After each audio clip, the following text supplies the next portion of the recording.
نحمد نصلی علی رسول الکریم اما بعد فاعوذ باللہ من الشیطان الرجیم بسم اللہ الرحمن الرحیم۔ ہم قرآن مجید کی تفسیر کر رہے ہیں، سورہ یونس پہ پہنچے ہوئے ہیں اور آیت نمبر 45 پر ہیں۔ اعوذ باللہ من الشیطان الرجیم بسم اللہ الرحمن الرحیم۔ یوم یحشرہم کأن لم یلبثوا الا ساعة من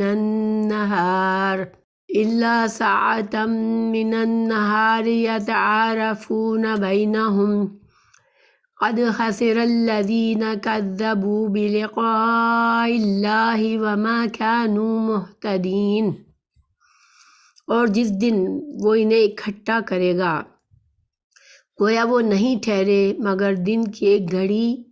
آپس میں جان پہچان کرتے رہے،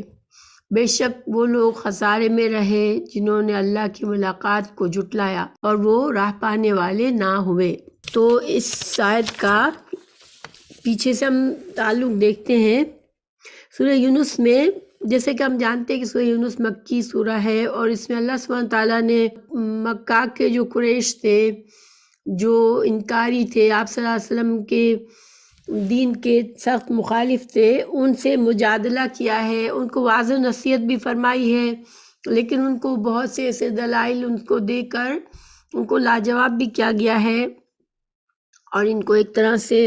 ان کی گمراہی کا پوری طرح سے احساس دلایا گیا ہے کہ یہ جس راستے پر جا رہے ہیں وہ حق کا راستہ نہیں ہے۔ سورہ یونس کی آیت نمبر 39 میں اللہ تعالیٰ نے فرمایا کہ ان مشرکین نے، ان جھٹلانے والوں نے قرآن کا علمی طور پر احاطہ بھی نہیں کیا اور اس کو اللہ کی طرف سے نازل ہونے والی ہدایت کی کتاب ماننے سے انکار کر دیا۔ یعنی کہ اللہ سبحانہ تعالیٰ نے ہمیں یہ بتایا کہ یہ نہیں تھا کہ وہ دین کے پیغام کو انہوں نے سنا، سمجھا، غور و فکر کیا اور پھر اس کے باوجود ان کی عقلوں نے، ان کے دلوں نے ان سے کہا کہ نہیں یہ جھوٹ ہے۔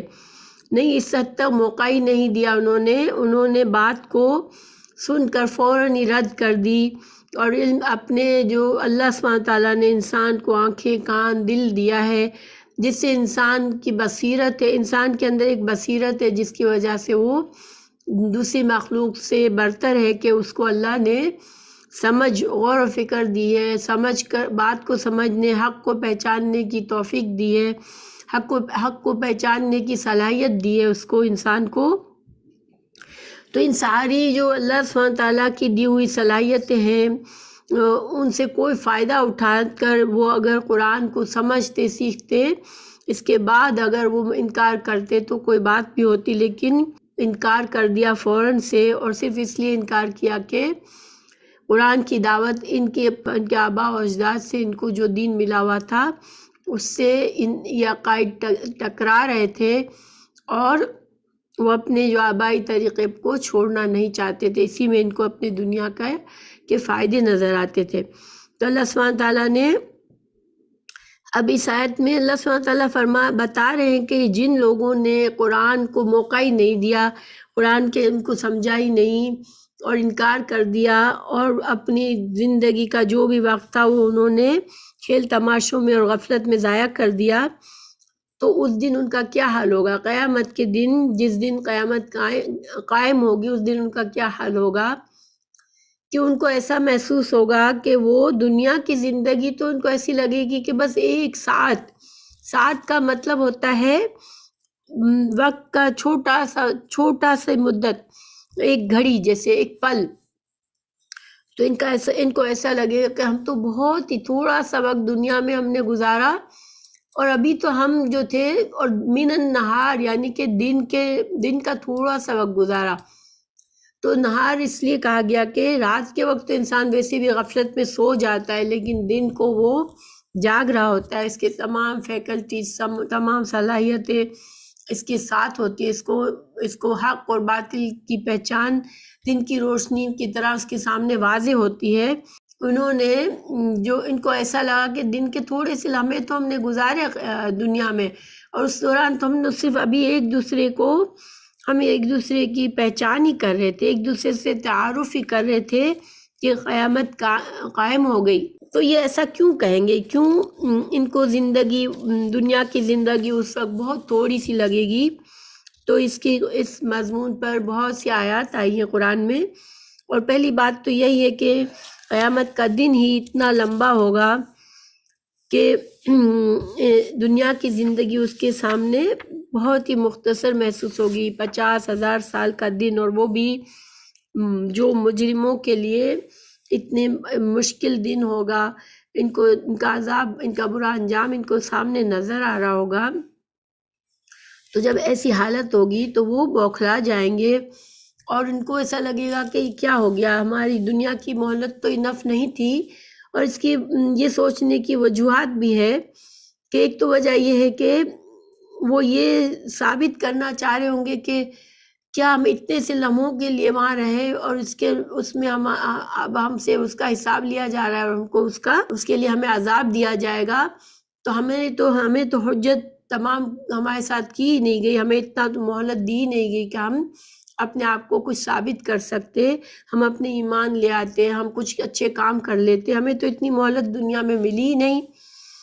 سورہ روم کی آیت نمبر 55 میں ہے، ترجمہ ہے، اور جس دن قیامت آئے گی تو مجرم قسمیں کھا کر کہیں گے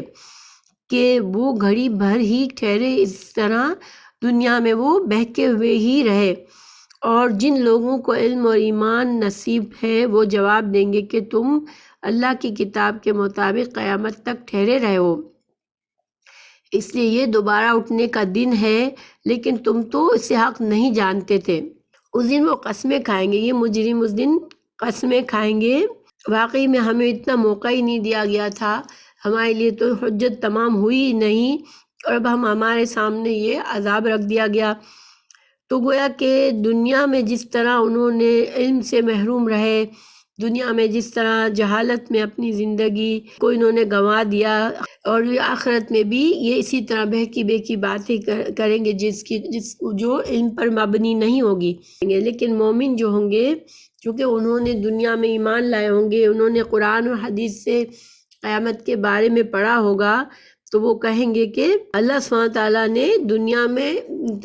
تم پر انبیاء بھیج کر تم پر حجت تمام کی تھی، اور تم کو اس قیامت کے بارے میں بتایا گیا تھا، جو اللہ تعالیٰ نے لوح محفوظ میں تمہاری مہلت لکھ کر رکھی تھی، تم اس کے مطابق تم نے اپنی اس مہلت کو پورا کیا، تم اپنی زندگی وہاں پر پوری کر کے آئے ہو۔ سورہ احقاف کی 35 میں ہے کہ جب عذاب اور جہنم دیکھ لیں گے تب انہیں ایسا معلوم ہوگا کہ انہوں نے دنیا میں دن کے کچھ حصہ ہی گزارا ہے۔ قرآن میں بہت سے مواقع پر یہ سبجیکٹ آیا ہے۔ سورہ مومنون 112 113 میں ہے کہ ہم ایک سے پہر یا 2 پہر وہاں رہے ہیں، یعنی کہ یہ مجرمین جو ہے وہ وہاں پر ایک دوسرے سے اس طرح سے بات کریں گے۔ یتعارفون کے 2 ترجمے کیے، ایک تو یہ کہ وہ مجرمین کہیں گے کہ دنیا میں تو ہم اتنا وقت تھا ہمیں کہ خاص ہم ایک دوسرے سے کی پہچان ہی کرنے میں ہمارا وقت نکل گیا، اور دوسرا اس کا مطلب یہ کہ قیامت کے دن جو کہ اتنا لمبا دن ہوگا، اس میں یہ مختلف موقعوں پر یہ مجرمین ایک دوسرے سے اس طرح سے بات کریں گے، اور ایک دوسرے کو اپنا اپنا اندازہ بتائیں گے۔ کچھ کہیں گے کہ ہم تو صرف 1 سے پہر تک یا 2 پہر تک وہاں رہے ہیں۔ سورہ نازعات 46 میں ہے کہ ہم تو صرف 10 راتیں وہاں رہے ہیں۔ اس آیت میں یہ کہیں گے کہ ہم تو صرف 1 گھڑی رہ کر آئے ہیں۔ تو مطلب یہ قیامت کا چونکہ 50,000 سال کا دن ہوگا، اور اس میں مختلف مجرموں کے درجات مختلف ہوں گے اپنے اپنے احوال کے مطابق، اور پھر ان کے اندازے بھی الگ الگ ہوں گے، تو وہ مختلف لوگ مختلف باتیں کریں گے، اور ان کے مقاصد بھی کچھ اسی طرح ہوں گی کہ یا تو یہ اس بات کو جھٹلا رہے ہوں گے کہ ہمیں اتنا موقع نہیں دیا گیا دنیا میں، دوسرا یہ کہ وہ ایک دوسرے کو گمراہ کر رہے ہوں گے، تو بدحالی میں ہوں گے، جس کے دل میں جو بات آ رہی ہوگی وہ کہہ رہا ہوگا۔ تو اس میں سورہ سبا 31 میں ہے کہ اور کاش تو دیکھے جب یہ ظالم اپنے رب کے پاس کھڑے کیے گئے ہوں گے، اور ان میں سے ہر ایک دوسرے کی بات رد کر رہا ہوگا، یعنی اگر ایک کہے گا کہ ہم 10 دن رہے تو دوسرا کہے گا نہیں ہم 1 دن رہے ہیں یا 1 دوپہر رہے ہیں، اس طرح سے وہ ایک دوسرے سے کی بات کا انکار کر رہے ہوں گے۔ تو اللہ سبحانہ تعالیٰ نے ہمیں یہاں پر ان کے حال بتا کر ایک طرح سے ان لوگوں کے لیے بھی ایک وارننگ ہے، ایک مزید ڈراوا ہے کہ تم اس وقت کو ضائع مت کرو، جو دنیا کا وقت ہے تمہارا، اس کو ضائع مت کرو، ورنہ تمہارا یہ حال ہوگا قیامت کے دن۔ اللہ تعالیٰ آگے فرما رہے وَقَدْ خَسِرَ الَّذِينَ كَذَّبُوا بِلِقَاءِ اللَّهِ وَمَا كَانُوا مُهْتَدِينَ۔ اللہ سبحانہ تعالیٰ فرما رہے ہیں کہ یہ خسارہ ایسا خسارہ ہوتا ہے جس میں انسان جو ہے وہ ایسا نقصان جس میں انسان کا سب کچھ چلا جائے، اس کی اصل بھی، اس کا منافع بھی، مکمل نقصان۔ تو دیکھیں دنیا میں بھی انہوں نے ان کی زندگی میں خسارہ ہی ہوا، کیونکہ دنیا کی زندگی انہوں نے بالکل حیوانوں کی طرح گزار دی، صرف اپنی خواہش کے مطابق جو ان کا دل چاہا کر لیا، نہ کسی کے حقوق فرائض کا خیال رکھا، نہ اللہ سبحانہ تعالیٰ کے حق کا خیال رکھا۔ صرف جس طرح سے ایک جانور آتا ہے، کھاتا ہے، پیتا ہے، دنیا میں جو دل چاہتا ہے کرتا ہے اور چلا جاتا ہے، وقت آنے پر مر جاتا ہے، اسی طرح انہوں نے ایک بے اصولی زندگی گزاری، اور آخرت میں بھی ان کا کوئی مقصد نہیں ہوگا سوائے اس کے کہ وہ جہنم کا ایندھن بنیں گے۔ دیکھیں اس کے مقابلے میں جو مسلمان ہیں جنہوں نے اللہ کی فرما برداری میں زندگی گزاری ہوگی، ان کی زندگی کا دنیا میں بھی مقصد ہوتا ہے، دنیا میں ایک مقصد زندگی گزارتے ہیں، اصولوں پر مبنی زندگی گزارتے ہیں، حقوق فرائض کا خیال رکھتے ہیں، اللہ سبحانہ تعالیٰ کے احکامات پر عمل کرنے کی کوشش کرتے ہیں، اور ایک طرح کی روشنی میں زندگی گزارتے ہیں، اور آخرت میں بھی ان کی زندگی کا مقصد ہوگا خوبصورت زندگی جو ہمیشہ کی زندگی ہوگی، جس میں نعمتیں ہوں گی ان کے لیے، اور وہ اللہ کی نعمتوں کو سمجھیں گے، پہچانیں گے، استعمال کریں گے، اس سے فائدہ اٹھائیں گے، اور خوشیوں والی زندگی گزاریں گے۔ سوال یہ پیدا ہوتا ہے کہ یہ جو ڈراوا ہے یہ تو مشرکین کے لیے ہے، لیکن کیا مسلمان حسرت محسوس کریں گے؟ کیا مسلمانوں کو اس طرح سے قیامت کے دن پریشانی ہوگی کہ میری زندگی کہاں چلی گئی؟ تو یہ بہت سے ظاہر اس دن کا ایک نام ہے یوم حسرت، کہ قیامت کے دن ہر انسان جب اپنے اعمال نامے دیکھے گا تو اس کو حسرت ہوگی کہ میرا کتنا وقت کس چیز میں ضائع ہو گیا،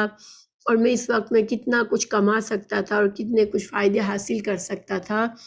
تو ہم سب کے لیے یہ ضروری ہے کہ ہم اس دنیا میں وقت کی قدر کریں، اس دنیا میں جو ہماری مہلت ہے، ہماری زندگی ہے، اس کو فضول چیزوں میں ضائع نہ کریں۔ دیکھیں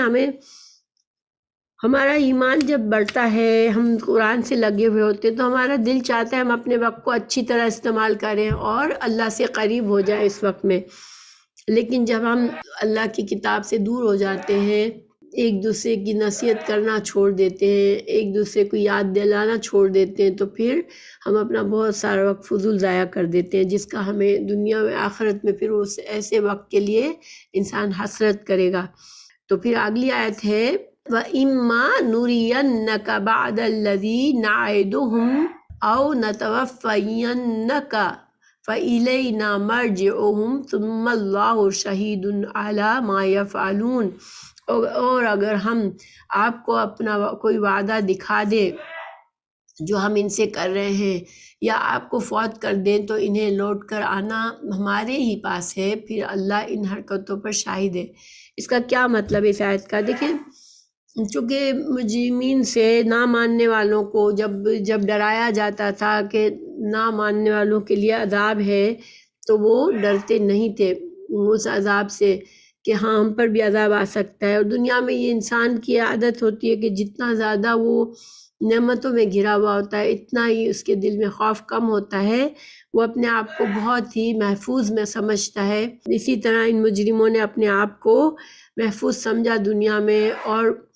عذاب کی جو وعید سنائی جاتی تھی اس کو انہوں نے ہنسی مذاق میں اور استہزاء کرنے میں اس کو اڑا دیا۔ تو اللہ تعالیٰ فرما رہے ہیں یہاں پر رسول اللہ صلی اللہ علیہ وسلم سے کہ ہم جو بھی وعدے کر رہے ہیں، جو بتایا جا رہا ہے کہ نہ ماننے والوں کے لیے برے انجام کی جو خبر دی جا رہی ہے، ہم دکھا سکتے ہیں۔ اللہ تعالیٰ فرما رہا ہے کہ ہم ان کو دکھا سکتے ہیں دنیا میں بھی، آپ صلی اللہ علیہ وسلم جب موجود ہیں ان کے درمیان، اس وقت بھی ہم ان کو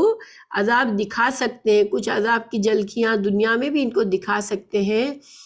اور جب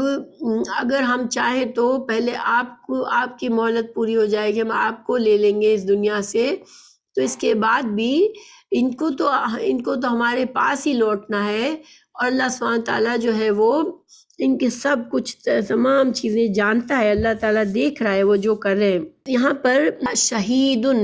لفظ شہید جو ہے یہ اصل میں شاہد کے معنی میں، شاہد کا مطلب ہوتا ہے کہ گواہ ہونا، حاضر ہونا، کسی چیز کو دیکھنا، یعنی کہ گواہی کون دیتا ہے؟ جو دیکھ رہا ہوتا ہے۔ تو اللہ تعالیٰ نے فرمایا کہ ہم سب دیکھ رہے ہیں، تو یہاں پر مبالغہ ہے، ٹھیک ہے، شاہد کی جگہ شہید لا کر یہ مبالغہ بتایا گیا کہ اللہ سبحانہ تعالیٰ ایک ایک چیز دیکھ رہا ہے، ان کے ایک ایک فعل کو اللہ سبحانہ تعالیٰ کسی چیز سے غافل نہیں ہے ان کی۔ تو اللہ سبحانہ تعالیٰ نے جیسا کہ اس آیت میں وعدہ کیا جا رہا ہے، ان کے اللہ تعالیٰ بتا رہا ہے اپنی قدرت کہ ہم اس پر قادر ہیں، تو دنیا میں اللہ سبحانہ تعالیٰ نے ان کو جو مکہ کے مشرکین تھے ان کو اللہ سبحانہ تعالیٰ نے کچھ ایسے ان پر جو بھی برا وقت آیا، ان برے وقت سے ان کو دنیا میں بھی ان کو دکھایا گیا، ان کا اس عذاب کا مزہ چکھایا گیا۔ مثلاً اہل مکہ پر قحط سالی ہوئی، قحط آیا تھا، اور بھوک سے ان کا یہ حال ہو گیا تھا کہ وہ ہڈیوں کو بھی چبا کر کھا جاتے تھے، اور خوف ان پر طاری ہو گیا تھا، بھوک اور خوف ان پر مسلط کر دیا اللہ سبحانہ تعالیٰ نے۔ سورہ نحل 112 میں اس کا ذکر ہے۔ تو اس قحط کی وجہ سے ان کی ہڈیاں تک کھا جاتے تھے وہ، اور زمین اور آسمان کے درمیان انہیں ہر طرف دھواں نظر آتا تھا، بھوک سے پیاس سے ان کو ہر طرف دھواں ہی دھواں نظر آتا تھا۔ سورہ دخان آیت نمبر 10 اور 11 میں بھی اس کا ذکر ہے۔ تو پھر جو اس وقت کفار کا سردار ابو سفیان تھا، وہ رسول اللہ صلی اللہ علیہ وسلم کے پاس آیا، اور آپ صلی اللہ علیہ وسلم سے اس نے اس طرح سے درخواست کی کہ آپ ہمارے لیے دعا کریں۔ اس نے کہا، اے محمد صلی اللہ علیہ وسلم، بے شک تیری قوم کے لوگ ہلاک ہو گئے، بس آپ اللہ تعالیٰ سے دعا کریں کہ وہ اس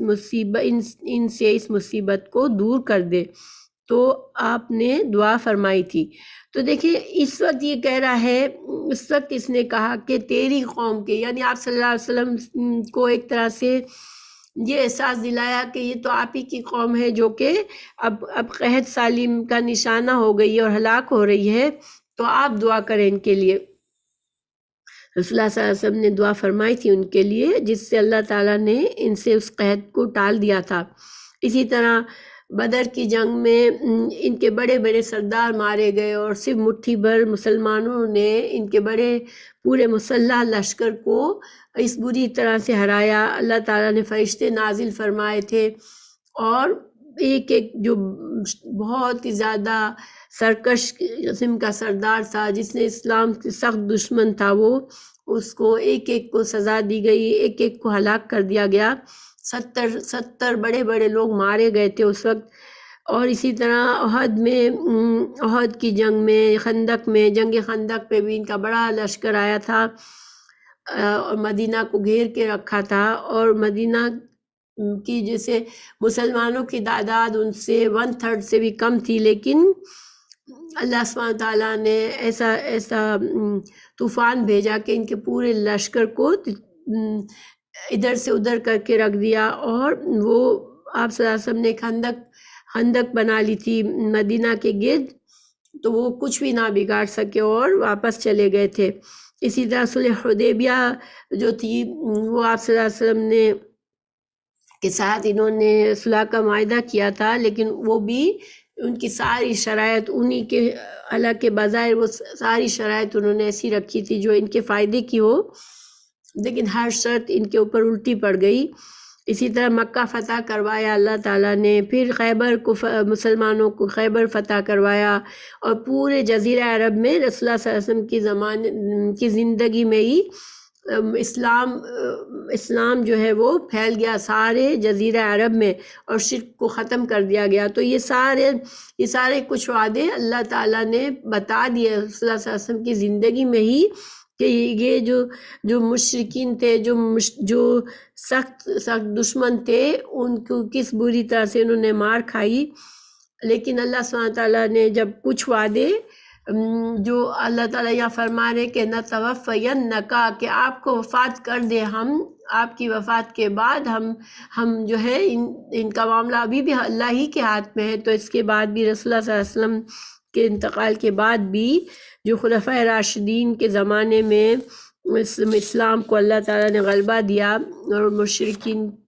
کے مقابلے میں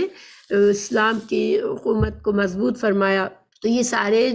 وعدے ان کے لیے دنیا میں بھی تھے،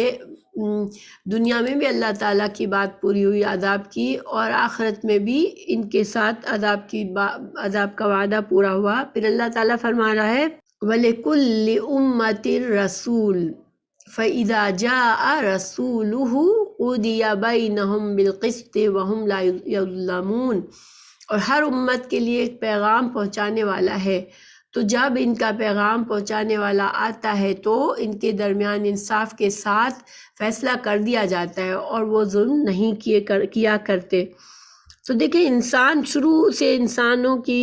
دو قسمیں ہیں، کچھ جو ہے اللہ سبحانہ تعالیٰ کے فرما بردار بن کے رہتے ہیں، اور کچھ دنیا میں اپنی منمانی کی زندگی گزارتے ہیں، دنیا میں گمراہ ہو کر زندگی کا وقت پورا کر دیتے ہیں، لیکن پھر آخرت میں ان کو عذاب ملتا ہے. لیکن اللہ تعالیٰ یہاں پر اپنا ایک طریقہ بتا رہے ہیں کہ اللہ سبحانہ تعالیٰ،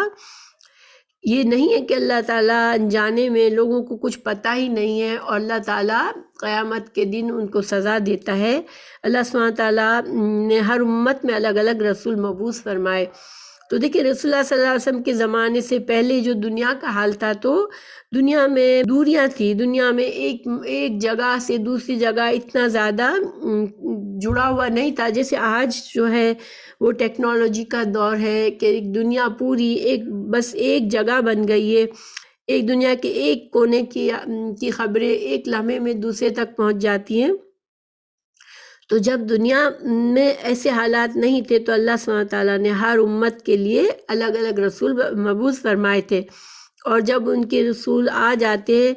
تو پھر جو بدعمال لوگ ہوتے تھے ان کی مہلت جو ہے وہ ختم ہو جاتی تھی. اگر جتنی کچھ انہوں نے بدعمال یا رسولوں سے پہلے کر دی، ان کے رسولوں کے آنے سے پہلے کر لی، اور رسولوں کا انکار کر کے بعد میں بھی اپنے برے اعمال پر قائم رہے، تو پھر ان کی حجت تمام ہو گئی اور ان کو دنیا سے ہلاک کر لیا گیا، ان کو اٹھا لیا گیا. لیکن رسول اللہ صلی اللہ علیہ وسلم چونکہ اب اللہ تعالیٰ کا علم ہے، اللہ تعالیٰ ہر چیز کا علم رکھتا ہے، اللہ تعالیٰ کو معلوم تھا کہ اب دنیا بس ایک ہو جائے گی، ساری دنیا جو ہے وہ اس طرح سے ایک دوسرے سے جڑی ہوئی ہوگی کہ آپ صلی اللہ علیہ وسلم ہی کو آخری نبی کے طور پر ساری دنیا کے لیے رسول منتخب کیا گیا. اور اب جو ہے آپ صلی اللہ علیہ وسلم کے آنے کے بعد جو ہے دنیا میں کہیں بھی کوئی بھی ہے، وہ اس کو رسول اللہ صلی اللہ علیہ وسلم پر ایمان لانا ضروری ہے اپنی آخرت کی فلاح کے لیے. پھر اس سے ہمیں یہ بھی پتہ چلتا ہے کہ آپ صلی اللہ علیہ وسلم کے بعد جو امت مسلمہ کے جو لوگ ہیں جن تک پیغام پہنچا، ان کی ذمہ داری یہ بھی ہے کہ وہ دوسروں تک بھی پیغام پہنچاتے رہیں، دین کا پیغام ہر جگہ پہنچائے، تاکہ یہ اللہ تعالیٰ کی حجت تمام ہو جائے لوگوں پر کہ ہر انسان کو حق کا پیغام مل جائے. اس کے بعد وہ چاہے تو اس کو انکار کرے تو پھر وہ حجت و دلیل کے ساتھ وہ اپنے برے انجام کو پہنچے گا، اور جو قبول کرے گا وہ ایک حجت و دلیل کے ساتھ کامیاب ہوگا اور آخرت کے فائدے اٹھائے گا. اور آخرت میں اللہ سبحانہ تعالیٰ جو ہے وہ انصاف سے فیصلہ فرمائے گا. ہر انسان کو، ہر قوم کو وہی ملے گا جو وہ اس نے اپنے لیے دنیا کی زندگی میں کر کے وہ آیا تھا. یہ جو مضمون ہے وَلِكُلِّ أُمَّةٍ رَسُولٌ، ہر امت کے لیے ایک رسول ہے، وہ قرآن دوسری جگہوں پر بھی قرآن میں اس کو ذکر فرمایا گیا ہے. سورہ النساء 41 میں اللہ تعالیٰ نے فرمایا، پھر کیا حال ہوگا جب ہم ہر امت سے ایک گواہ لائیں گے اور تجھے ان لوگوں پر گواہ لائیں گے. اور دوسری جگہ فرمایا سورہ زمر 69 میں، اور زمین اپنے رب کے نور کے ساتھ روشن ہو جائے گی اور لکھا ہوا سامنے رکھا جائے گا، اور نبی اور گواہ لائے جائیں گے، اور ان کے درمیان حق کے ساتھ فیصلہ کر دیا جائے گا، اور ان پر ظلم نہیں کیا جائے گا۔ تو ان سب باتوں کا کیا پتہ چلتا ہے کہ اللہ سبحانہ تعالیٰ بغیر دلیل کے کسی پر ظلم نہیں ہوگا، بغیر دلیل کے کسی کو سزا نہیں دی جائے گی۔ اور انبیاء کرام نے اور دین کا حق کا پیغام پہنچانے والے گواہی دیں گے اللہ کے سامنے کہ یا اللہ ہم نے پہنچائی تھی بات، اللہ تیرا پیغام ہم نے پہنچا دیا تھا مگر انہوں نے انکار کیا تھا، اور پھر جب ان پر حجت تمام ہو جائے گی اس کے بعد ان کو سزا دی جائے گی۔ پھر اللہ تعالیٰ فرما رہے ہیں وَيَقُولُونَ مَتَى هَذَا الْوَعْدُ إِن كُنتُمْ صَادِقِينَ، وہ کہتے ہیں کہ اگر تم سچے ہو تو یہ وعدہ کب پورا ہوگا۔ تو دیکھیں جب سارے دلائل سامنے آ جاتے ہیں اس کے بعد بھی جس کو نہیں ماننا ہے تو پھر وہ سامنے والے کا منہ بند کرانے کے لیے کیا کہتا ہے کہ اچھا تو بتاؤ پھر قیامت کب آئے گی، اچھا تو بتاؤ اگر عذاب آنا ہے تو کب عذاب آئے گا، تو یہ جو عذاب کا وعدہ ہے اس کو ہمیں بتاؤ کہ کب آئے گا۔ تو دیکھیں یہ جو طریقہ ہے یہ کہنا، یہ صرف ایک نہ ماننے کا ایک طریقہ ہے، ایک ڈھٹائی ہے کہ انسان کو ظاہری بات ہے کہ جب قیامت آ جائے گی، جب اللہ عذاب کا وعدہ پورا ہو جائے گا تو پھر انسان کیا کرے گا؟ جو لوگ نہیں مانتے آج، تو اب عذاب تو سامنے آ گیا تو اس کے بعد پھر تو مہلت ان کی ختم ہو چکی ہوگی، اس وقت عذاب سامنے ہوگا تو پھر ان کو اس وعدہ پورا ہونے کا اور اس عذاب آنے سے وہ اپنے آپ کو کیسے بچا سکیں گے؟ اصل تو مقصد یہ ہے کہ انسان کو جب حق کا پیغام دیا جائے تو وہ اس کے لیے تیاری کرے، آج اس کو مان لے اور اس کے مطابق اپنی زندگی گزارے اور اللہ سبحانہ تعالیٰ کی رضامندی کما لے، یہ وہی لوگ کامیاب ہوں گے۔ لیکن جو صرف اس کو نہیں ماننا چاہتے وہ اس طرح کی باتیں کرتے رہتے ہیں کہ کب ہوگا، اچھا بتاؤ کب ہوگا۔ تو یہ تو صرف سامنے والے کا منہ بند کرنے کے لیے ایک ایسا سوال ہے جس کا کوئی جواب اگر دیتا بھی ہے کہ آج ہے، آج عذاب آ جاتا ہے، تب بھی کوئی فائدہ نہیں ہے ان کو، کیونکہ جب ان کی مہلت پوری ہو چکی ہوگی۔ تو دنیا میں بھی انسان یہ سمجھ سکتا ہے کہ اس سے پتہ ہے کہ میرا امتحان ہونے والا ہے، امتحان کا پرچہ مجھے دینا ہے اور مجھے اس کے مطابق میری کامیابی اور ناکامیابی ہوگی، تو اس کو صرف اس سے غرض نہیں ہونی چاہیے کہ کس دن امتحان ہوگا، اس کو اپنی تیاری پہلے ہی سے جو لوگ مکمل کرتے ہیں وہی کامیاب ہوتے ہیں۔ جس دن امتحان آ جاتا ہے اس دن اگر انسان تیاری کرنے کے لیے جاتا ہے دنیا میں بھی، تب بھی کامیابی نہیں ہوتی۔ ان کے اس بے مقصد سے بیکار سے سوال جس کا کوئی فائدہ نہیں ہے، اس کے جواب میں اللہ تعالیٰ نے اپنے پیارے رسول کو سکھایا قل، آپ کہہ دیجئے لا املک لنفسی ضرا ولا نفعا الا ما شاء اللہ، کیا آپ ان سے کہہ دیں کہ میرا کام تو صرف پہنچانا ہے، مجھے تو اتنا بھی اختیار نہیں ہے کہ میں خود اپنے لیے کچھ نفع جمع کر لوں، میں اپنا ذاتی کوئی نفع یا نقصان کا بھی مجھے اختیار نہیں ہے، مگر جو کچھ اللہ چاہے۔ لِكُلِّ أُمَّةٍ أَجَلٌ إِذَا جَاءَ أَجَلُهُمْ فَلَا يَسْتَأْخِرُونَ سَاعَةً وَلَا يَسْتَقْدِمُونَ۔ اور یہ جو تم مجھے پوچھتے ہو کہ کب آئے گی قیامت، تو سن لو ہر قوم کا ایک وقت مقرر ہے، اور جب ان کا مقرر وقت آ جائے گا تو گھڑی بھر کے لیے بھی پھر آگے پیچھے اور دیر اور جلدی نہیں ہوگی، پھر تو تمہارے لیے پھر کوئی مہلت نہیں ہوگی کہ اب تم اچھا اب ہم کو یقین آ گیا، اب تھوڑا سا عذاب ہمیں دور کر کے ہمیں تھوڑی اور مہلت دے دیں، ایسے تو کچھ ہونا نہیں ہے۔ تو جب وقت مقرر ہے اس وقت تو عذاب آ ہی جائے گا۔ گویا کہ یہاں پر آپ صلی اللہ علیہ وسلم سے یہ کہا گیا کہ عذاب کا لانا آپ صلی اللہ علیہ وسلم کے ہاتھ میں نہیں ہے، آپ کا کام صرف پہنچانا ہے۔ سورہ انعام کی آیت نمبر 57-58 میں بھی یہ مضمون بیان کیا گیا ہے کہ عذاب لانا اور کسی کی مہلت کو ختم کرنا یہ صرف اللہ کے ہاتھ میں ہے، اللہ ہی جانتا ہے کہ کب تک کس کے پاس مہلت ہے۔ سورہ انعام کی آیت کا ترجمہ ہے، یعنی مجھے اللہ کی شریعت کی جو وحی کے ذریعے میرے پاس آئی ہے بصیرت حاصل ہے، اور تم نے اللہ کی بھیجی ہوئی وحی جھٹلا دی ہے۔ یاد رکھو تم جس عذاب کی جلدی مچا رہے ہو وہ میرے اختیار میں نہیں ہے، بلکہ اللہ کے اختیار میں ہے، خواہ وہ اسے جلدی لے آئے یا دیر میں، اور اس کی اپنی عظیم حکمت سے کوئی مدت مقرر فرما دے، کیونکہ حکم اللہ ہی کا چلتا ہے۔ اسی لیے فرمایا کہ اللہ حق بیان کرتا ہے اور اللہ بہترین فیصلہ کرنے والا ہے، اور اللہ ہی جانتا ہے دنیا لوگوں کے معاملات کو، کس کے لیے کیا بہتر ہے، کس کا وقت کتنا ہے، یہ سب کچھ اللہ کے ہاتھ میں ہے۔ پھر انعام، سورہ انعام کی آیت نمبر 58 کا ترجمہ ہے، یعنی اگر عذاب کا معاملہ میرے اختیار میں ہوتا تو میں مجرموں کو عذاب میں مبتلا کر دیتا، اور اللہ ظالموں کو خوب جانتا ہے۔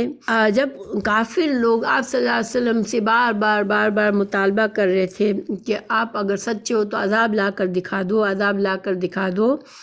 تو اگر آپ صلی اللہ علیہ وسلم کے اختیار میں ہوتا تو آپ لے آتے اس کو، لیکن اللہ ہی قادر مطلق ہے، اللہ سبحانہ تعالیٰ ہی تمام معاملات کا فیصلہ صرف اللہ ہی کے ہاتھ میں ہے۔ دیکھیے رسولوں کا کام پہنچانا ہوتا ہے۔ سورہ جنگ احد کا واقعہ ہے کہ جب رسول اللہ صلی اللہ علیہ وسلم کو زخمی کر دیا مشرکین نے، اور آپ صلی اللہ علیہ وسلم کو بہت دکھ ہوا کہ یہ میری قوم کیا کر رہی ہے، اگر یہ اپنے نبی کے ساتھ ایسا سلوک کر رہی ہے تو پھر ان کا کیا انجام ہوگا، اب کیسے اللہ ان کو ہدایت دے گا۔ رسول اللہ صلی اللہ علیہ وسلم کے منہ سے نکلا کہ اللہ ان کو کیسے ہدایت دے گا جب یہ اپنے رسول کے ساتھ ایسا معاملہ کرتے ہیں۔ اللہ تعالیٰ نے فوراً آیت نازل فرمائی کہ یہ ہدایت دینا اور نہ دینا یہ آپ کے اختیار کا کام نہیں ہے، یہ اللہ ہی کی مرضی، اللہ جسے چاہے ہدایت دے دے، اور اللہ تعالیٰ جو ہے وہ اپنے حکمت سے دیتا ہے۔ اسی وجہ سے جب جنگ احد میں جو مجرمین تھے ان میں سے بہت سے لوگ بڑے بڑے مجرم بھی مسلمان ہوئے، اور اللہ نے انہیں ہدایت دے دی، اور یہ بڑے نیک مسلمان بن گئے، اور ایمان پر ان کا خاتمہ ہوا۔ تو گویا انبیاء کرام جو ہیں وہ ان کا مقصد ہدایت پہنچانا ہوتا ہے۔ اللہ تعالیٰ نے ان کو وہ اختیار نہیں دیے کہ کسی کو زبردستی ہدایت پر چلائیں یا کسی کی مہلت کو ختم کر دیں۔ اور جو لوگ دیکھیں یہاں پر ایک عقیدے کے لیے بھی اصلاح ہے کہ بہت سے لوگ رسول اللہ صلی اللہ علیہ وسلم کی شان میں بہت غلو کرتے ہیں، اور آپ صلی اللہ علیہ وسلم کو حاضر ناظر، اور آپ صلی اللہ علیہ وسلم کو کے دربار میں ہاتھ پھیلانا، رسول اللہ صلی اللہ علیہ وسلم کا مقام ہے جو درجہ ہے بہت بلند ترین درجہ ہے، سب انسانوں میں بلند درجہ اللہ نے ان کو نصیب فرمایا ہے، اور ہم سب مسلمانوں کو رسول اللہ صلی اللہ علیہ وسلم سے محبت، اپنے جان مال، اپنے اولاد، اپنے گھر والوں سے زیادہ، اپنی جان سے زیادہ محبت کرنے کے لیے کہا گیا ہے، لیکن محبت میں غلو کر کے کسی کے مقام سے زیادہ عالم الغیب کسی کو بنا دینا، کسی کو حاضر ناظر بنا دینا، کسی کو مشکل کشا بنا دینا، یہ جو چیزیں ہیں یہ عقیدہ یہ صحیح نہیں ہے۔ اللہ سبحانہ تعالیٰ ہی کے ہاتھ میں اختیارات ہیں۔ اللہ تعالیٰ اپنے نیک بندوں کو جو عزت دیتا ہے ہمیں اس حد تک ان عزت کو سمجھنا چاہیے اور اس مقام کو سمجھنا چاہیے، مگر کسی کو اللہ کے ساتھ ملا دینا، اللہ کی صفات کسی کے اندر سمجھ لینا تو یہ شرک ہو جاتا ہے۔ اور نہ صرف یہ بلکہ اس آیت نمبر 49 میں جو کہ اللہ سبحانہ تعالیٰ نے اپنے پیارے نبی جو کہ تمام انبیاء کرام کے سردار ہیں اور تمام انبیاء سے افضل ہیں، اللہ تعالیٰ نے یہ بات آپ صلی اللہ علیہ وسلم سے کہلوائی کہ میں اپنے لیے بھی، اپنی ذات کے لیے بھی کسی نقصان یا نفع کا مالک نہیں ہوں۔ تو اس کا مطلب ہے کہ انسان، جو لوگ یہ عقیدہ رکھتے ہیں کہ کوئی ولی ہے یا کوئی امام ہے، کوئی پیر ہے یا کوئی دوسری ہستی ہے جو ان کو نفع نقصان پہنچا سکتی ہے، نفع نقصان کا مالک ہے، یا کوئی ولی اللہ ہے جو اللہ کے چاہتے نہ چاہتے بھی ان کی مشکلات کو حل کر دے گا، ان کو غیب سے مدد کر دے گا، تو یہ سارے جو ہے وہ ہمیں سوچنے والی بات ہے کہ انسان جو قبروں پر جاتے ہیں، خود کو مسلمان کہتے ہیں، قبروں پر جا کر جھکتے ہیں، اپنی مرادیں طلب کرتے ہیں، تو یہ ساری ہستیاں جو ہیں وہ اپنی جان کے بھی، اپنے معاملے میں بھی کوئی نفع نقصان کا حق نہیں رکھتی ہیں، اور یہ کہنے میں کوئی آپ صلی اللہ علیہ وسلم کی شان میں کے خلاف بات نہیں ہے، کیونکہ اللہ تعالیٰ نے خود یہ بات کہلوائی رسول اللہ صلی اللہ علیہ وسلم سے۔ تو شفاعت کے لیے بھی انسان کو غلط عقائد نہیں بنانے چاہیے، نہ ہی دنیا میں اپنی حاجتوں کے لیے کسی کو حاجت روا سمجھنا۔ یہ ساری چیزیں جو ہیں وہ ایسی ہے کہ انسان کو تباہ کرنے والی ہے۔ اور پھر دیکھیں کہ مشرک تو مشرک ہوتے ہیں، لیکن جب ایک خود کو مسلمان کہنے والا اس طرح کے غلط عقائد میں پڑ جاتا ہے تو وہ تو اپنے ان کاموں کو اچھا سمجھتا ہے، خوبصورت سمجھتا ہے۔ اللہ تعالیٰ نے سورہ کہف آیت نمبر 104 میں فرمایا کہ انہم یحسنون صنعا، کہ یہ تو بڑا نیک کام سمجھ کر کرتے ہیں۔ دیکھیں آج جو لوگ درگاہوں پر جاتے ہیں وہ بڑا خود کو یہ سمجھتے ہیں کہ بہت نیکی کا کام کر رہے ہیں، ایسی نعتیں پڑھتے ہیں جس میں بہت زیادہ غلو ہے، جس میں شرکیہ الفاظ ہیں، وہ پڑھ کے وہ سمجھتے ہیں وہ بہت عبادت کر رہے ہیں۔ تو وہ پھر جب انسان ایک گناہ کو عبادت سمجھ کے کر رہا ہوتا ہے تو وہ اپنی اصلاح بھی نہیں کر پاتا۔ تو اللہ سبحانہ وتعالیٰ ہمیں ان غلط چیزوں سے محفوظ رکھے۔ پھر اللہ تعالیٰ نے فرمایا قُلْ أَرَأَيْتُمْ إِنْ أَتَاكُمْ عَذَابُهُ بیاتن او نہارا ماذا یستعجل منہ المجرمون، آپ پوچھیں کہ ذرا یہ تو بتاؤ اگر رات میں یا دن میں تم پر اللہ کا عذاب آ جائے تو کیا ہو، کس وجہ سے یہ مجرم جلدی مچا رہے ہیں۔ تو بیاتن، بیت کا مطلب ہوتا ہے گھر، ٹھیک ہے، تو بیاتن کا مطلب رات گزارنا، کیونکہ انسان رات گھر میں گزارتا ہے۔ تو کیونکہ یہ بار بار سوال کرتے تھے متا حاضل وعدوں کہ یہ جو وعدہ آپ کر رہے ہیں یہ عذاب کا وہ کب پورا ہوگا، تو اللہ سبحانہ تعالیٰ ان سے سوال کرنے کو فرما رہے ہیں کہ ان سے پوچھے کہ اچھا اگر تم پوچھتے ہو عذاب کی اتنی جلدی مچا رہے ہو، عذاب کب آئے گا پوچھتے ہو، تو فرض کرو کہ رات کو تم سوئے ہوئے ہو اور اچانک عذاب آ گیا اللہ کا، تم پر آفت پڑ گئی، یا دن کو تم اپنے معاملات میں مصروف ہو اور اچانک سے عذاب آ گیا، تو تم کیا کر لو گے؟ یعنی جب تم پوچھتے تو ہو لیکن کیا کرو گے تم اس وقت عذاب، کیونکہ اللہ تعالیٰ کا قاعدہ تو یہ ہے، اللہ کا قانون تو یہ ہے کہ جب عذاب آ جاتا ہے، جب موت کے فرشتے انسان کو نظر آ جاتے ہیں، جب اتنا واضح نشانی آ جاتی ہے تو پھر قیامت قائم ہو گئی، کسی کی موت آ گئی، فرشتے سامنے کھڑے ہیں، تو اس وقت کا ایمان تو کچھ کام نہیں آتا، نہ اس وقت کا کہ اچھے کام نیک کام کسی کام میں آتے ہیں، کیونکہ ایمان لانا جو ہے وہ غیب پر ایمان لانا ہے۔ جب تک ہماری مہلت ہے، جب تک ہمارے سامنے موت کے فرشتے نہیں کھڑے ہوئے ہیں، اس وقت ہمارے پاس مہلت ہے۔ جب قیامت کی واضح نشانیاں سامنے آ جائیں گی، جب عذاب سامنے آ جائے گا، تو اس وقت انسان کو یقیناً اس وقت ایمان لے آئے گا، وہ ہر انسان ایمان لے آئے گا، لیکن اس وقت کا ایمان فائدہ کسی کو بھی نہیں دے گا۔ تو پھر تم کیوں جلدی کر رہے ہو، تم کیوں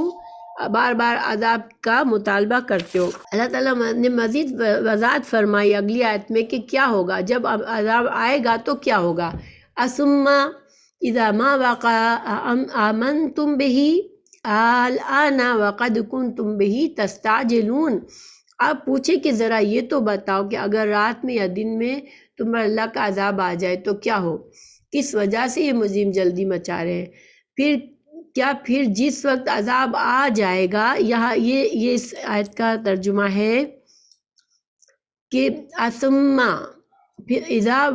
ما وقع، کہ پھر جس وقت عذاب آ جائے گا تب تم ایمان لاؤ گے۔ آمنتم بہی، اللہ تعالیٰ پوچھے کہ عذاب سامنے ہوگا، جب آئے گا تو اس وقت کیا ایمان لے آؤ گے تم؟ تو ضرور اس وقت تو سبھی ایمان لے آئیں گے، اس وقت انسان کے پاس اب کوئی چارہ ہی نہیں ہوگا ایمان لانے کے سوا۔ فرعون بھی لایا تھا ایمان، جب وہ غرق ہونے لگا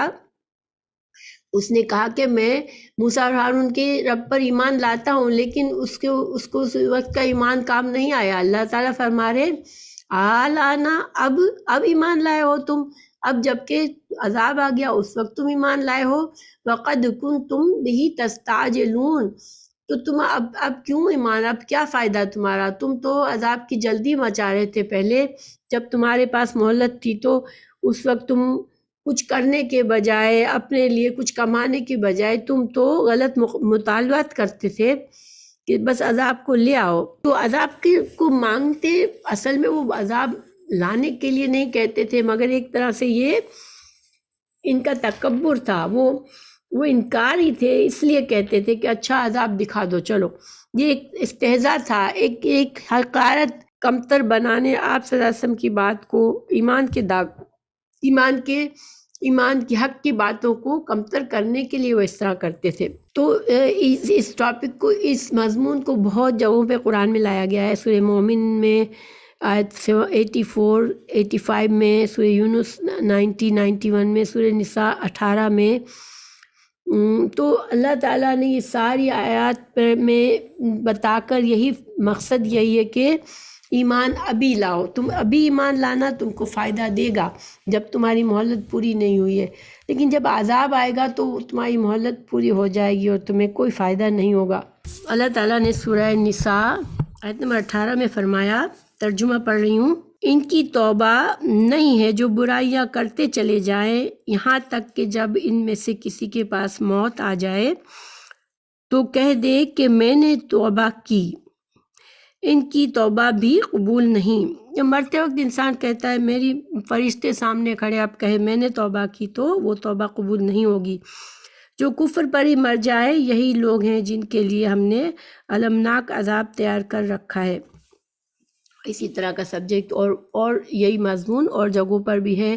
مگر خلاصہ یہی ہے کہ بس ابھی مہلت پوری ہونے سے پہلے انسان سنبھل جائے اور کچھ کر لے تو اس کو فائدہ ہے بس، ورنہ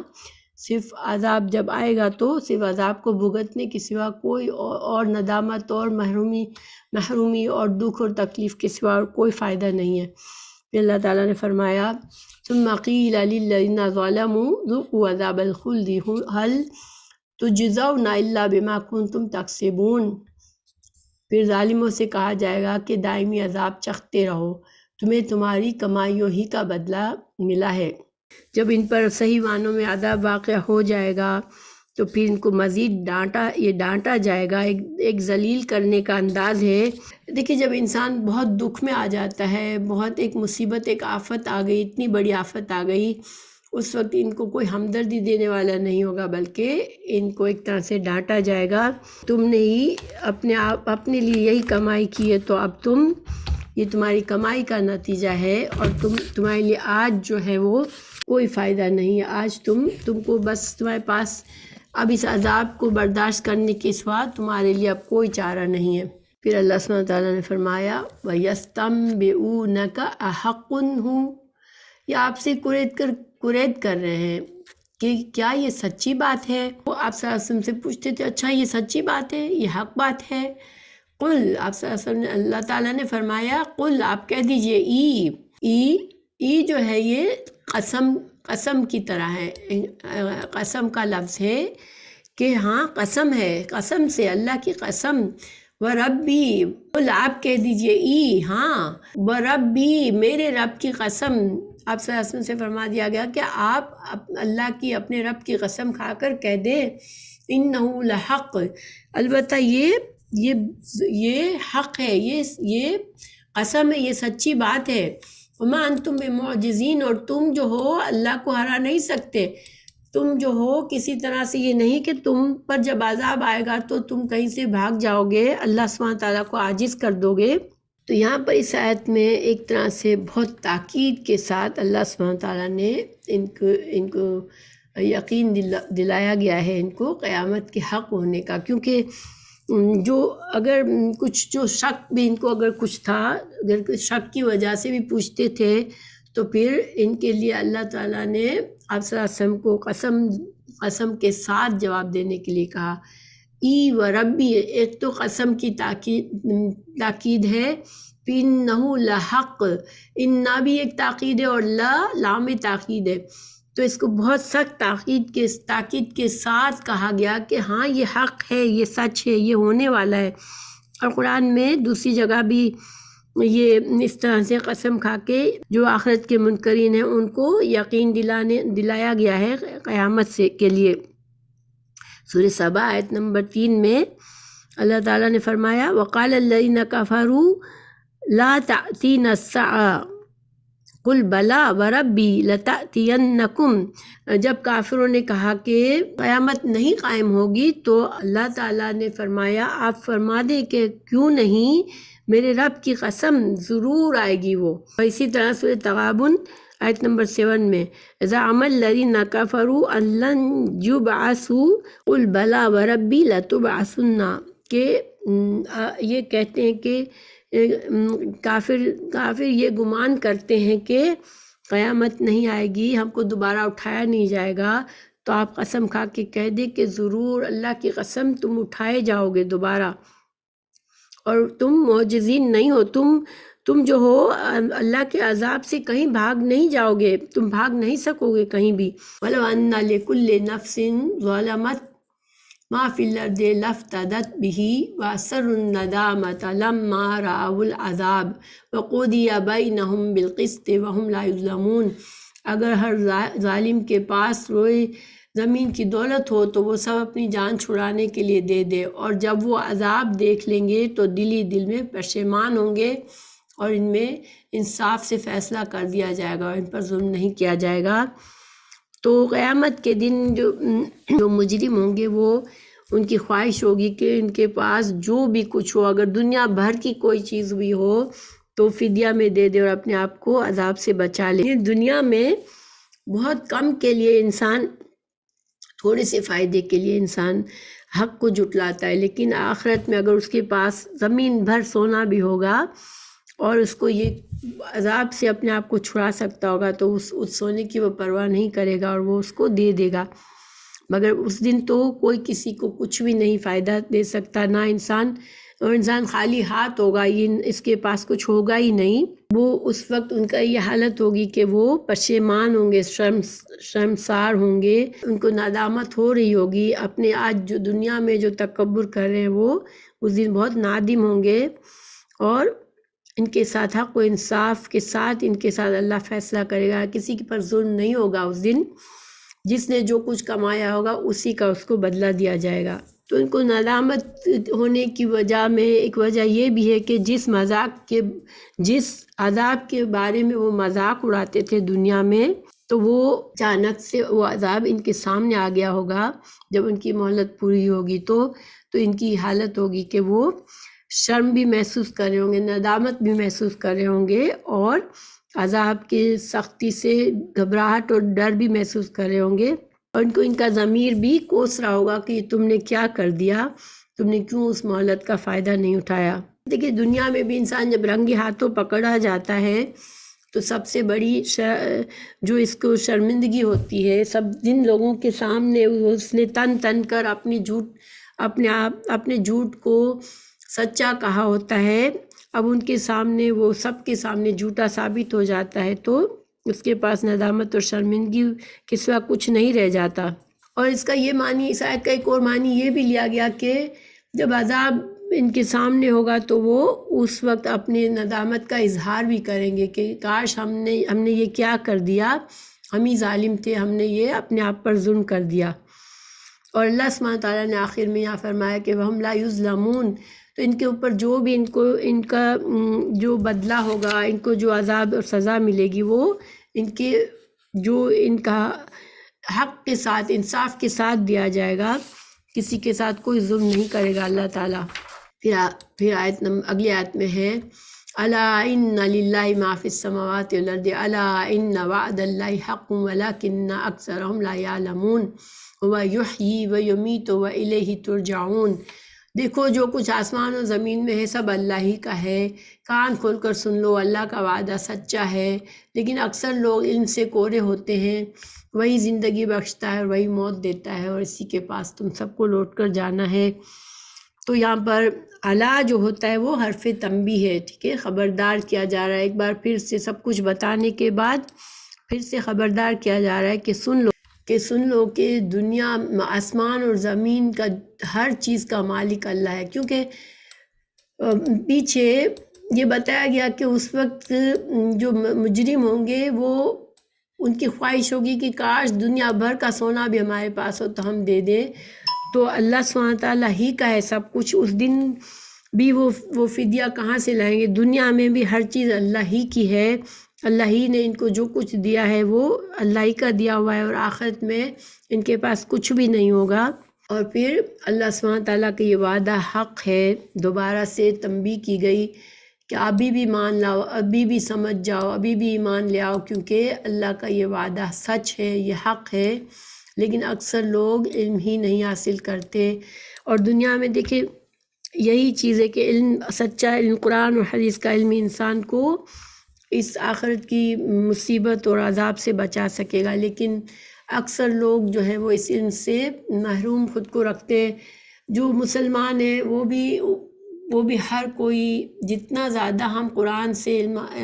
قریب رہیں گے، قرآن اور حدیث سے علم حاصل کریں گے، اتنا زیادہ ہمارا ایمان پختہ ہوگا، اور اتنا ہی زیادہ ہمیں یقین ہوگا آخرت کے انجام کا، اتنا ہی زیادہ ہم آخرت کی تیاری کریں گے۔ لیکن اگر ہم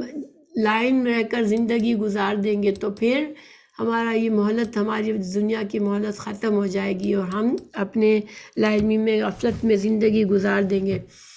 تو پھر اللہ سبحانہ تعالیٰ نے اپنی قوت کا اظہار فرمایا کہ زندگی بھی اللہ ہی بخشتا ہے، اور وہی تم کو موت بھی دے گا، اور اسی کے پاس تم کو لوٹنا ہے۔ اور بس یہ چیز ہمیں دھیان رکھنے کی، ہر انسان کو اگر یہ بات یاد رہے کہ ایک دن مجھے اللہ کے پاس لوٹنا ہے، تو پھر وہ اس دن کی تیاری کرے گا۔ لیکن یہ یقین جتنا کم ہوگا اتنا زیادہ انسان اپنا وقت ضائع کرے گا، غفلت میں، لا علمی میں، جہالت میں۔ تو اللہ سبحانہ تعالیٰ ہم سب کو ہدایت دے کہ اس دنیا کی مہلت کو ہم ضائع نہ کریں، اور دین کا علم حاصل کریں، اور پھر اس علم کی روشنی میں ہم اپنی زندگی کو گزاریں، اور اللہ کی رضا کو حاصل کرنے کی کوشش کریں۔ آمین۔